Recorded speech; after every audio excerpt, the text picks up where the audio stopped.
Hey everyone, welcome back. In today's tutorial, I'm going to walk you through one of the most useful tricks for leveling up your Canva designs, adjusting opacity. By the end of this video, you'll know exactly how to make text and shapes blend beautifully into your project, adding that sleek professional touch. Whether you're designing a social post, flyer, or presentation, mastering opacity gives you way more creative control, so let's dive right in. First things first, go ahead and open up Canva in your web browser. I'll give you a moment to get there if you're following along. Once you're on the homepage, look for that Create button. It's usually right at the top or in plain sight. Click on it. This is where all your new projects begin, so feel free to give your project a name or just jump right in if you're experimenting. Next up, from the options that appear, choose Photo Editor. Canva offers a bunch of different templates and tools, but for adjusting opacity, working in the photo editor gives you maximum flexibility, especially if you want to layer text and shapes over an image. It's kind of like starting with a blank canvas in painting, so you have total freedom. Now let's add some text. Click on the text tool and type in whatever you want, maybe your brand name, a catchy phrase, or anything that fits your project. This step matters because text often needs to stand out, but sometimes you want it to blend subtly with your background. By learning opacity control, you'll be able to strike that perfect balance between visibility and style.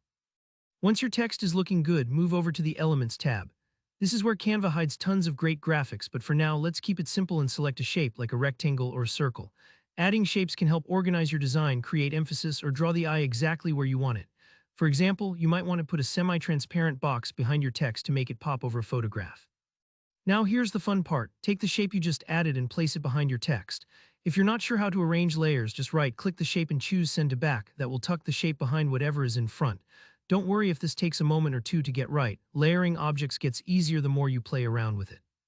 With your shape selected, look for the little checkered icon or the transparency slider, usually in the upper right of the Canva toolbar. Slide it to the left to reduce opacity. As you do this, you'll notice the shape gradually fades, letting the image or color behind it show through. This is exactly how designers create those really sleek overlay effects that make text easier to read without blocking out your beautiful photo. You might want to experiment a little here. Try different opacity levels until you find the sweet spot that looks just right for your project. Maybe you want barely there shading or perhaps a bolder look. It's totally up to you. And that's really it. By moving shapes to the back and adjusting their opacity, you unlock a whole new range of creative options for displaying your designs. You can add depth, organize content, or simply make your layouts more visually appealing. I hope this walkthrough made opacity in Canva feel simple and approachable. If you found this helpful, please give the video a like and let me know in the comments if you have any questions or ideas for future tutorials. And of course, don't forget to subscribe for more Canva tips and design know-how. Thanks for watching and happy designing.